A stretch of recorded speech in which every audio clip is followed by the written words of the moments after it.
ரொம்பவே simple and டேஸ்டியான கேரளா ஸ்டைலில் ஸ்குவிட் ரோஸ்ட் எப்படி பண்ணுறதுன்னு பார்க்கலாமா?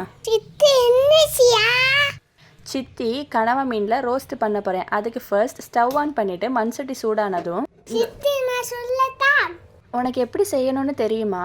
சரி, ஃபர்ஸ்ட் என்ன பண்ணணும் சொல்லு. சரி, எண்ணெய் ஊற்றி எண்ணெயும் சூடாயாச்சு. இனி என்ன பண்ணணும்? கடுகு பொரிஞ்சதும் ஒரு சின்ன துண்டு இஞ்சி, 5 பல்லு போல் பூண்டை சின்ன சின்னதாக நறுக்கி சேர்த்துக்கோங்க. இஞ்சியும் பூண்டு லைட்டாக வதங்கினாலே போதும். இனி இது கூட 2 பெரிய வெங்காயத்தை சின்ன சின்னதாக நறுக்கி சேர்த்து வதக்கிக்கோங்க. வெங்காயம் வதங்குறதுக்காக கொஞ்சமாக உப்பு சேர்த்து வதக்கிக்கோங்க. உள்ளி கண்ணாடி மாதிரி வதங்கினதும் இனி என்ன போடணும்? அவன் சொன்ன மாதிரியே 3 பச்சை மிளகாவை சின்ன சின்னதாக நறுக்கி அதை சேர்த்து நல்லாவே வதக்கிக்கோங்க.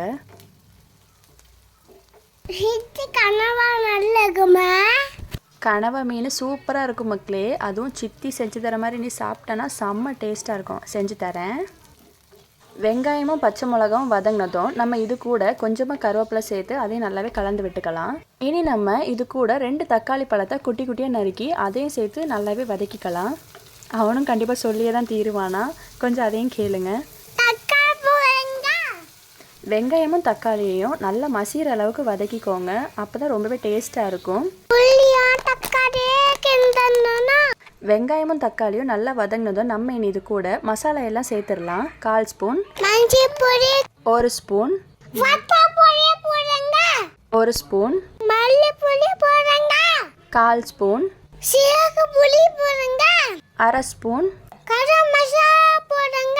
1 ஸ்பூன்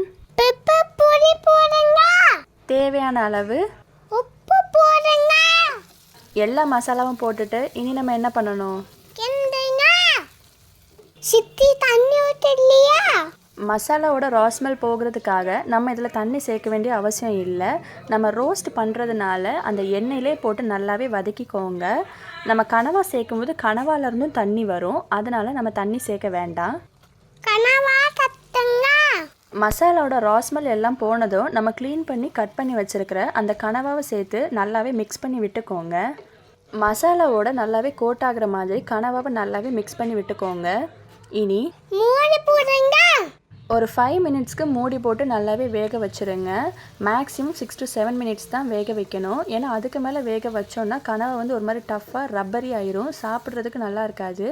நம்ம வேக வைக்கிற இந்த 5 மினிட்ஸில் கனவாவை அப்பப்போ கிண்டி விட்டுட்டே இருங்க. கனவா அடிப்பிடிச்சிடக்கூடாது.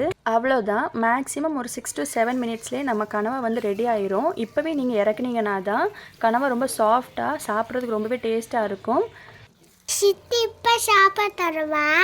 அவ்வளோதான், கனவா ரெடி ஆகிடுச்சு. சாப்பிடலாமா? இந்த ஸ்குவிட் ரோஸ்ட்டு சூடாக இருக்கும்போதே சாப்பாட்டுக்கு சைடிஷாக சர்வ் பண்ணுங்கள். சுடு சாதம் அப்படி இல்லைன்னா ரசம் சாதம்க்கெலாம் அட்டகாசமான காம்பினேஷனாக இருக்கும். கண்டிப்பாக ட்ரை பண்ணி பாருங்கள். இந்த வீடியோ உங்களுக்கு பிடிச்சிருந்துச்சுன்னா சப்ஸ்கிரைப் பண்ணி சப்போர்ட் பண்ணுங்கள்.